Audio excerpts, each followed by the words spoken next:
Totoo nga pala yung sabi nila, no? Ang pagpasok sa isang relasyon ay parang isang sugal.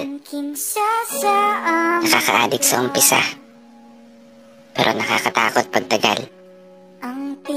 Isang sugal na pwede kang matalo, at isang sugal na pwede ka rin namang manalo. Depende na lang siguro kung paano mo itataya yung pagmamahal para sa isang tao. Pagmamahal na maghahatid ng saya at ngiti sa mukha mo. At pagmamahal na kadalasan pwede ring tumurog sa buo mong pagkatao. Pagmamahal na sinugal mo ng lahat, pero iiwan ka rin pala sa dulo. Minsan kasi ang unfair din ng mundo. Biruin mo, kung sino pa yung mga taong tapat kung magmahal, sila pa yung natatapat sa mga taong di marunong magmahal. Kung sino pa yung mga taong seryoso sa relasyon, sila pa yung mga taong nagkakaroon ng relasyon na hindi nagtatagal. Kung sino pa yung mga taong matindi kong kumapit, sila pa yung madalas na pagkakaitan. Sila pa yung madalas na iniiwan. Sila pa yung madalas na pagtitripan. At sila pa yung madalas na pinapalitan.